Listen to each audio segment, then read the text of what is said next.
There are many a thing to be found lurking on tree trunks. Nothing on this particular trunk, only myself, and I'm a regular trunk hunter, or words to that effect.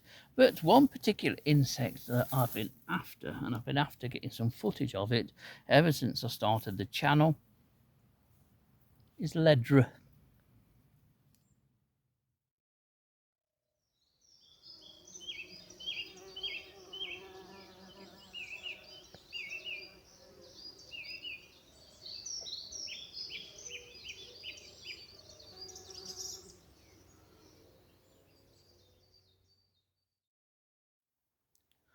Ledra aurita is probably our most spectacular leafhopper that we have here in the UK. It's a remarkable thing, and for many years it was a species that I'd seen on websites when I'd been browsing through photo galleries, and it was a species that I dearly wanted and hoped to see one day. I've been quite fortunate in that I've seen a number of Ledra aurita now, either turning up at MV light when I've been moth trapping, or when I've been beating the foliage of trees and bushes. Had a number of records that way, but have also found it on the trunks of trees. Smooth barked beech trees are probably the best and the easiest trees on which to find it. But if those trees are covered in algae, Ledra at the end of the summer often tends to be covered in algae too. And some of the photos that I've put in here to illustrate the species will show you an individual or individuals that do have a degree of algae on them. But it's a fabulous thing. It's often quite flighty. The minute you discover it and go to take a photograph of it, it's gone. Even in the nymph stage, the nymphs are as flighty and jumpy as the adults. But I did manage to get some footage of the one that turned up at Curtain Wood the other evening. And here it is. This one I put on a piece of silver birch bark, but you can see how well camouflaged it is. Rather gives itself away though when it starts to turn.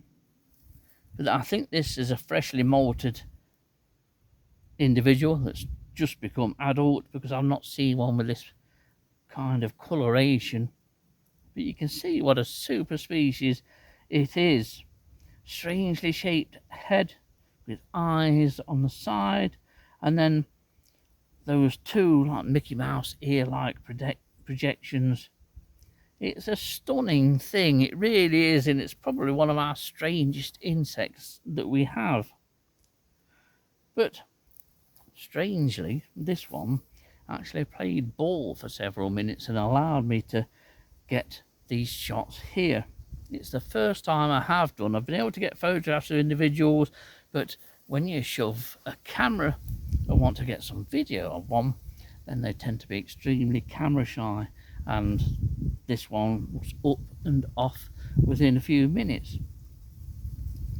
But if it didn't move and you didn't know it was there, you could walk past one of these quite easily, especially if the bark, such as this birch bark, is very rugged. It enables Ledra to blend in, unless it does something daft like this and starts to move. But it kept settling down for a while. But it's the most remarkable species in Nottinghamshire. It's definitely commonest in the Sherwood Forest area. That's the wider Sherwood Forest area. There are records from other places, but I imagine that this goes somewhat unrecorded on many a moth trapper's sheet that are trapping in woodland. Seems to be, based on my experience and that of Dillis's and my own, to be a more woodland species. But it's a remarkable species, and one that, if the opportunity arises where you can go and see one of these that someone's caught or trapped, go and have a look at it, because it's a fabulous thing. And say, Ledra aurita certainly has to be one of our more unusual insects. And this one was unusual because it allowed me to get some footage before it started to wander up and off screen, and that was the last that I saw of it. They are flighty, are Ledra, but they're beautiful in their own way.